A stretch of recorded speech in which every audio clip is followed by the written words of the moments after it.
ओम हर हर महादेव भक्तों, like subscribe share ज़रूर करें।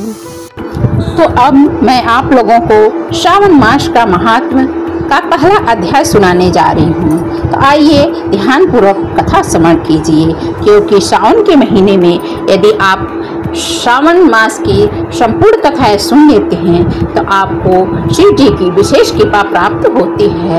यदि आप किताब में पढ़ते हैं तो अति उत्तम है।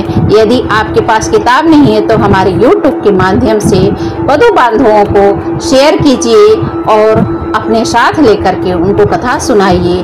तो जितना आपको फल प्राप्त होगा उतना ज़्यादा सुनाने से आपको फल प्राप्त होगा, क्योंकि जब हम कथा पुराण जब कथा घर में करवाते हैं तो अन्य लोगों को जुटा के कराते हैं तो ज़्यादा ही बेहतर रहता है, क्योंकि जितनी कानों में कथाएं पहुँचती है उतना ही अनंत गुना आपको फल की प्राप्ति होती है।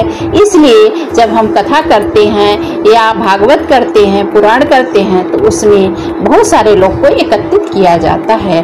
तो इसलिए आपसे हाथ जोड़ के निवेदन है कि यदि ये कथाएं अन्य लोगों तक आप शेयर करेंगे तो आपको भी 1000 गुना फल की प्राप्ति होगी और हमें भी फल की प्राप्ति होगी। तो आइए कथा की ओर चलते हैं। सौनक बोले, हे सूत, हे महाभाग, हे व्यासिस, हे अकलसम, आपके मुख कमल के अनेक आख्यानों को सुनते हुए हम लोगों को तृप्ति नहीं होती है, अपितु बार बार सुनाने की इच्छा बढ़ती जा रही है।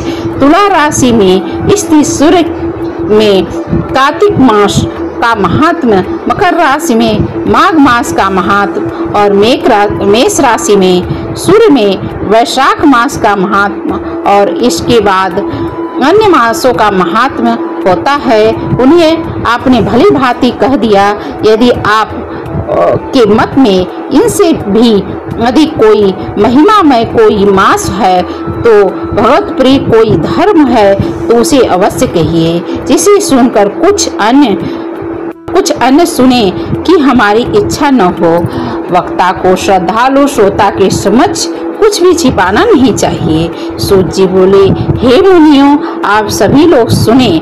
मैं आप लोगों की वाक्य गौरव से अत्यंत संतुष्ट हूँ। आप लोगों के समक्ष मेरे लिए कुछ भी गोपनीय नहीं है। दंभ रहित होना, आस्तिकता, शठता का परित्याग, उत्तम भक्ति, सुनने की इच्छा है, विनम्रता, ब्राह्मणों के प्रति भक्ति परायणता, सुशीलता, मन की स्थिरता, पवित्रता, तपस्विता और अनसूया, ये श्रोता के 12 गुण बताए गए हैं। ये सभी आप लोग में विद्यमान हैं। अतः मैं आप लोगों पर प्रसन्न होकर इस तत्व का वर्णन करता हूँ। एक समय प्रतिभाशाली सनत कुमार ने धर्म को जानने की इच्छा से परम भक्ति से युक्त होकर विनम्रता पूर्वक ईश्वर भगवान शिव से पूछा। सनत कुमार बोले, योगियों के द्वारा आराधनीय चरण कमल वाले हे देवों के देव, हे महाभाग, हमने आपसे अनेक व्रतों तथा बहुत प्रकार के धर्मों का श्रवण किया, फिर भी हम लोगों के मन में सुनने की अभिलाषा है। 12 मास में जो मास सबसे श्रेष्ठ है, आपकी अत्यंत प्रीति कराने वाला, सभी कर्मों की सिद्धि करने वाला और अन्य मास में किया गया कर्म यदि इस मास में किया जाए तो वह अनंत फल प्रदान करने वाला होता है। हे देव, इस मास को बताने की कृपा कीजिए, साथ ही लोकानुग्रह की कामना से उस मास के सभी धर्मों का भी श्रवण कीजिए। ईश्वर बोले, हे सनत कुमार, मैं अत्यंत गोपनीय भी आपको बताऊंगे। हे सुव्रत, हे विधि नंदन, मैं आपकी स्वेच्छा तथा भक्ति से प्रसन्न हूँ। 12 मास में श्रावण मास मुझे अत्यंत प्रिय है। इसका महत्व सुनने योग्य है, अतः इसे श्रावण कहा जाता है।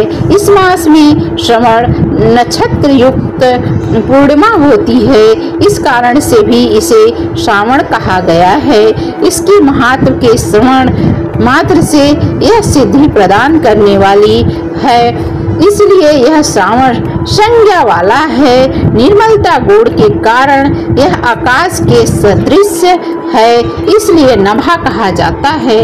इस श्रावण मास के धर्मों की गणना करने में इस पृथ्वी लोक में कौन समर्थ हो सकता है, जिससे फल का संपूर्ण रूप से वर्णन करने के लिए ब्रह्मा जी 4 मुख वाले हुए, जिसके फल की महिमा को देखने के लिए इंद्र 1000 नेत्रों से युक्त हुए और जिसके फल को कहने के लिए शेषनाग 2000 जिह्वाओं से संपन्न हुए।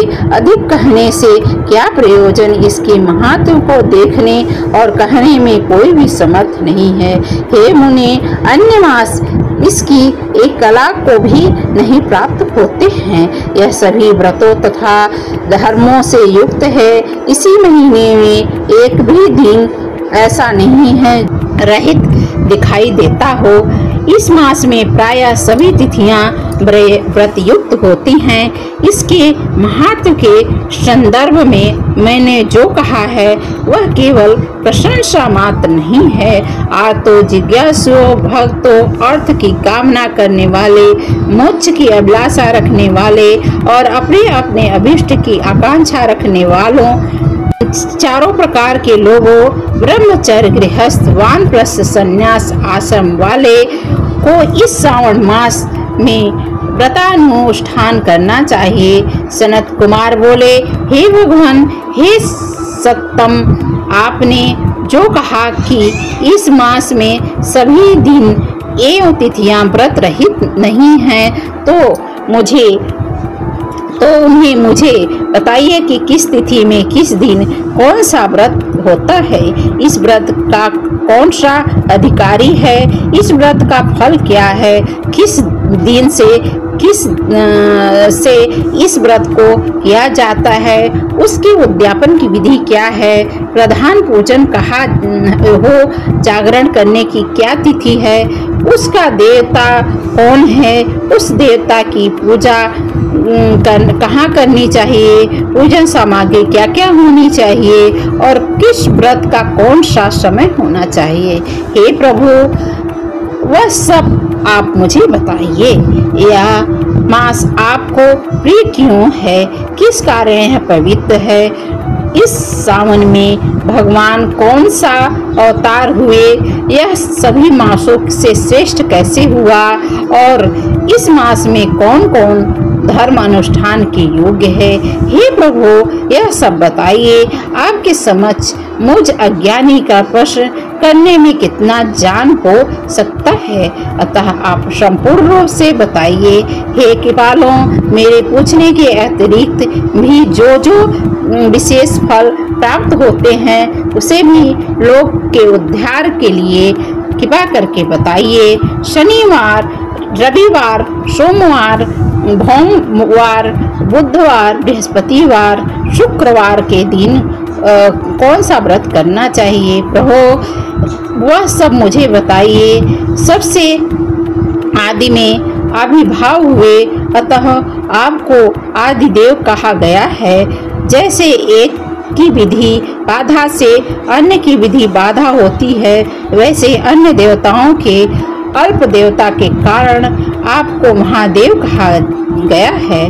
तीनों लोकों के निवास स्थान पीपल वृक्ष में सबसे ऊपर आपकी स्थिति है। कल्याण रूप में होने के कारण आप शिव हैं।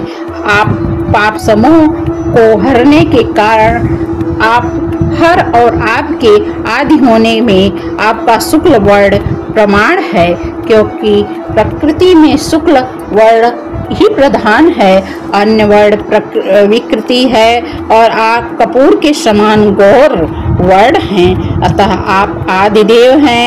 गणपति के अनुष्ठान रूप 4 दल वाले मूलाधार नामक चक्र से ब्रह्मा जी के अधिष्ठान रूप 6 दल वाले स्वाधिष्ठान नामक चक्र से विष्णु के अधिष्ठान रूप 10 दल वाले मणिपुर नामक चक्र से भी ऊपर आपके अधिष्ठित होने के कारण आप ब्रह्मा तथा विष्णु के ऊपर स्थित हैं।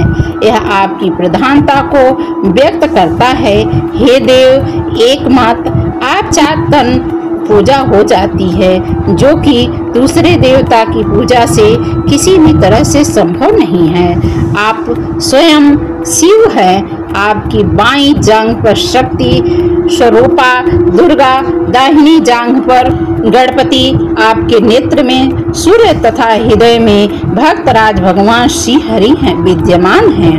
अन्य के ब्रह्मा रूप होने के साथ रास के विष्णु रूप होने और आपके उसका भोक्ता होने के कारण, हे ईशान, आपके श्रेष्ठत्व